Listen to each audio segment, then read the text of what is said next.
কৃষ্ণ, জয় গুৰু শংকৰ, জয় জয়তে আপোনাক শুবলৈ আমি বিনীতপূৰ্বক সেৱা আগবঢ়ালোঁ। ইতিমধ্যে সৰ্বজন জ্ঞাত উত্তৰ পূব ভাৰতৰে নহয় সমগ্ৰ এছিয়া মহাদেশৰ সৰ্ববৃহৎ ধৰ্মীয় সাহিত্য সাংস্কৃতিক অনুষ্ঠান অৰাজনৈতিক শ্ৰীমন্ত শংকৰদেৱ সংঘ। এই অনুষ্ঠানটিৰ নাম সৰ্বজন বিদিত। শ্ৰীমন্ত শংকৰদেৱ সংঘই চাউলুং চুকাফা মহাপুৰুষ শ্ৰীমন্ত শংকৰদেৱ গুৰুজনাই আধ্যাত্মিক আৰু ৰাজনৈতিকভাৱে যি বৰ অসম সৃষ্টি কৰাৰ পোষকতা কৰিছিল, সেই উদ্দেশ্য শিৰত লৈ অসমৰ ইমূৰৰ পৰা সিমূৰ নহয় সমগ্ৰ উত্তৰ পূৰ্বাঞ্চলক সামৰি সমগ্ৰ এছিয়া মহাদেশৰ বিভিন্ন স্থানতো এই অনুষ্ঠানে নিজৰ স্থিতি অক্ষুণ্ণ ৰাখিবলৈ প্ৰয়াস কৰিছে।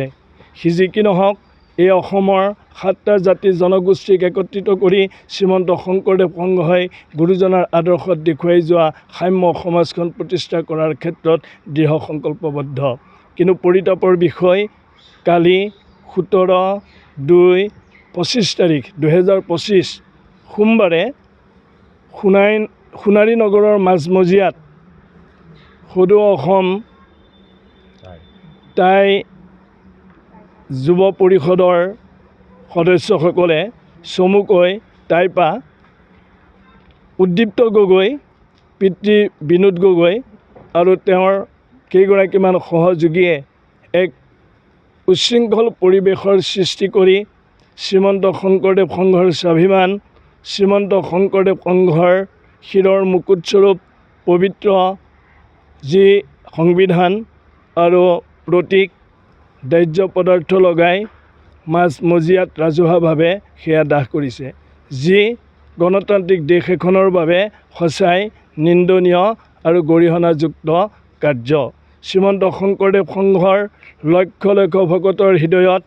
এই কাৰ্যই কুঠাৰঘাত কৰিছে। শ্ৰীমন্ত শংকৰদেৱ সংঘ নহয়, প্ৰত্যেকজন শংকৰ প্ৰেমী সুহৃদ বান্ধৱৰ হৃদয়ত ই এক মৰ্মান্তিক বেদনাৰ সৃষ্টি কৰিছে। কাৰণ শ্ৰীমন্ত শংকৰদেৱ সংঘৰ যি প্ৰতীক, এই প্ৰতীকৰ ওপৰত লিখা আছে জয় গুৰু শংকৰ। এই জয় গুৰু শংকৰ যি ধ্বনি, এই ধ্বনি মহাপুৰুষ শ্ৰীমন্ত শংকৰদেৱৰ প্ৰপন্ন শিষ্য মহাপুৰুষ মাধৱদেৱে দিয়া ধ্বনি। জয় গুৰু শংকৰ সৰ্ব গুণাকৰ যাকেদি নাহিকে উপাম। এই গুৰুভতিমাত গুৰুজনাক প্ৰথম প্ৰশস্তিত আৰম্ভ কৰিছে জয় গুৰু শংকৰ। এই জয় গুৰু শংকৰ বাক্য শ্ৰীমন্ত শংকৰদেৱ সংঘৰ সংবিধান, শ্ৰীমন্ত শংকৰদেৱ সংঘৰ প্ৰতীকৰ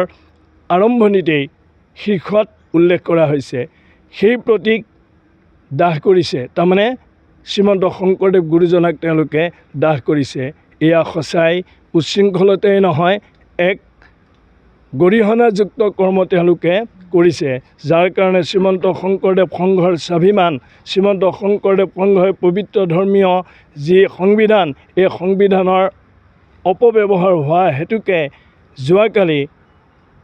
চৰাইদেউ জিলা শাখাই তেওঁলোকে ইতিমধ্যে এটি গোচৰ ৰুজু কৰিছে আৰু শ্ৰীমন্ত শংকৰদেৱ সংঘৰ মূল সমিতিয়ে আজিৰ তাৰিখত প্ৰত্যেকখন জিলা, প্ৰত্যেকখন আঞ্চলিক আৰু প্ৰত্যেকখন প্ৰাথমিকে নিজৰ নিজৰ এলেকাত থকা আৰক্ষী থানাত এই গোচৰটি ৰুজু কৰিবৰ কাৰণে সিদ্ধান্ত গ্ৰহণ কৰিছে।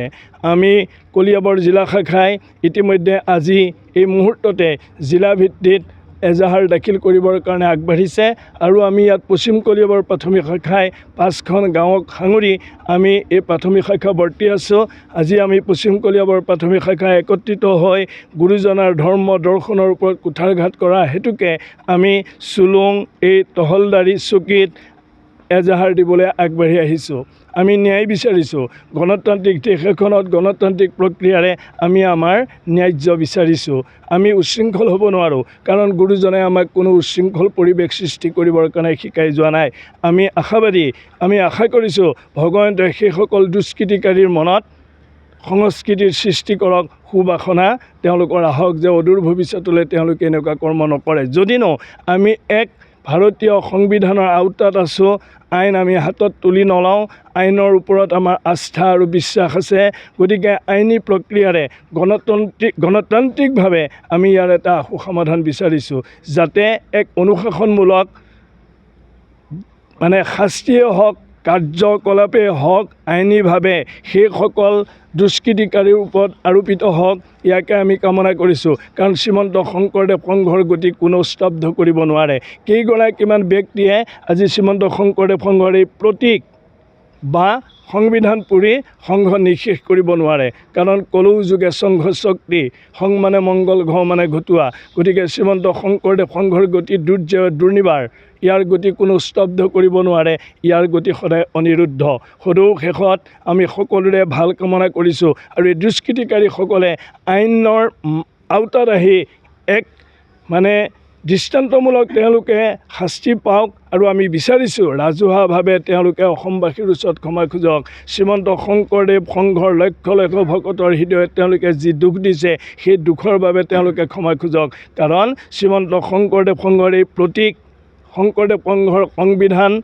তেওঁলোকে মানিব নালাগে কিন্তু তেওঁলোকে ইয়াক অৱহেলা কৰি জুইত পুৰি নিঃশেষ কৰিব নোৱাৰে কাৰণ ইয়াত গুৰুজনৰ নাম সন্নিৱিষ্ট হৈ আছে গতিকে বিশেষ আৰু একো নকওঁ আমি সমস্ত অসমবাসীলৈ আহ্বান জনাইছোঁ জগতবাসীলৈ আহ্বান জনাইছোঁ এনেধৰণৰ সংঘাত যাতে অদূৰ ভৱিষ্যতলৈ নহওক ইয়াকে কামনা কৰি আমাৰ বক্তব্য সামৰণি মাৰিছোঁ জয় জগতগুৰু শ্ৰীমন্ত শংকৰদেৱৰ আজি এয়া কলিয়াবৰ জিলা শাখাৰ শ্ৰীমন্ত শংকৰদেৱ সংঘৰ পশ্চিম কলিয়াবৰ প্ৰাথমিক শাখাৰ সমূহ বাপ বান্ধৱ আই মাতৃ একত্ৰিত হৈছোঁ এয়া চুলুং তহলদাৰী আৰক্ষী চকী যোৱা কালি সোণাৰীত যি আমাৰ শ্ৰীমন্ত শংকৰদেৱ সংঘৰ পবিত্ৰ সংবিধান দাহ কাৰ্য কৰিলে টাইপা সংগঠনৰ কেইজনমান ব্যক্তিয়ে কেইজনমান সদস্যই আমি যি ভিডিঅ' ফুটেজ দেখিছিলোঁ তাত টাইপাৰ সকলো সদস্যক আমি দেখা নাই নিৰ্দিষ্ট 9জনমান সদস্য আমি দেখিছিলোঁ তেখেতসকলে এটা উশৃংখল পৰিৱেশত যি সংবিধান দাহ কৰিলে তাৰ প্ৰতিবাদত মহাপুৰুষজনাৰ আদৰ্শগতভাৱে চলি অহা শ্ৰীমন্ত শংকৰদেৱ সংঘই 40 লাখ ভকতৰ অন্তৰত যি বিষাদৰ সৃষ্টি কৰিছে যি ভক্তিৰ ধাৰাটোত অভক্তিৰ সৃষ্টি কৰিবলৈ এই টাইপা সংগঠনটোৱে উঠি পৰি লাগিছে তাৰ পৰিপ্ৰেক্ষিততে সদৌ অসম টাইপাৰ বিৰুদ্ধে আজি আমাৰ শ্ৰীমন্ত শংকৰদেৱ সংঘই বহু ভাবি চিন্তি এটা সিদ্ধান্তত উপনীত হ'ল যে গুৰুজনাৰ এই আদৰ্শক অপঘাত কৰা ব্যক্তিসকলৰ বিৰুদ্ধে আমাৰ শ্ৰীমন্ত শংকৰদেৱ সংঘৰ বিভিন্ন জিলা আঞ্চলিক প্ৰাথমিক সকলোৱে যাতে নিজৰ নিজৰ স্থানত থকা আৰক্ষী চকীত এটা এজাহাৰ গোচৰ বা এজাহাৰ ৰুজু কৰে তাৰ পৰিপ্ৰেক্ষিততে আজি ইয়াত অনুষ্ঠিত হৈছে আমাৰ এই যাত্ৰা আমাৰ চুলুং তহলদাৰী আৰক্ষী চকীলৈ এই যাত্ৰাৰ উদ্দেশ্য হৈছে সেই টাইপা সংগঠনটোৱে তেওঁলোকৰ নিজৰ ভুল স্বীকাৰ কৰি অসমত ৰাজহুৱাভাৱে তেওঁলোকে ক্ষমা প্ৰাৰ্থনা কৰক আৰু আমি আইনী প্ৰক্ৰিয়াৰে তেওঁলোকৰ এটা উচিত বিচাৰ ব্যৱস্থা যাতে আইনে আমাক দিব পাৰে তাৰ বাবে আমি আজি আইনৰ সহায় ল'বলৈ বাধ্য হৈছোঁ আমি উশৃংখলভাৱে আমি কোনো ধৰণৰ ব্যৱস্থা গ্ৰহণ নকৰোঁ কাৰণ শ্ৰীমন্ত শংকৰদেৱ সংঘৰ ইয়াৰ নীতি নহয় আদৰ্শ নহয় এইটো হৈছে এটা ভক্তিৰ অনুষ্ঠান এই ভক্তিৰ অনুষ্ঠানত কোনো অভক্তিৰ স্থান নাই গতিকে আমি ভক্তিভাৱেৰেই সকলো ৰাইজ ভকত ইয়ালৈ আহিছে আই মাতৃসকল আহিছে আমাৰ উদ্দেশ্য আমাৰ যিসকল দুষ্কৃতিকাৰীয়ে উচিত যাতে শাস্তি পায় তাৰ বাবে আমি আইনৰ সহায় বিচাৰিছোঁ এয়াই এতি দিয়ক ভগৱন্তই সদায় তেওঁলোকক তেনে দুষ্কৃতিকাৰীক এই সমাজৰ পৰা নিৰ্মূল কৰিবৰ বাবে যুগে যুগে যেনেকৈ ভগৱন্তৰ আৱিৰ্ভাৱ হৈ আহিছে এতিয়াও আমি ভগৱন্তক বিশ্বাস কৰোঁ স্বীকাৰ কৰোঁ ভগৱন্তৰ মহিমা আছে গতিকে ভগৱন্তই তেওঁলোকক সুমতি দিয়ক তেওঁলোক যাতে এই অন্যায় অনীতি দুৰ্নীতি বা দুষ্কৃতিৰ পৰা দূৰত থাকক শৰীৰৰ যিকোনো অসুবিধাৰ সন্মুখীন হৈছে নেকি আপুনি শাৰীৰিক সমস্যাৰ প্ৰতিকাৰ কেৱল আমি দিম অভিজ্ঞ চিকিৎসকে দিব সুপৰামৰ্শ প্ৰতি সপ্তাহত থাকিব বিভিন্ন ৰোগৰ বিশেষজ্ঞ চিকিৎসক চাবলৈ নাপাহৰিব এনি ভাৰত 24ৰ বিশেষ অনুষ্ঠান স্বাস্থ্য বিশেষ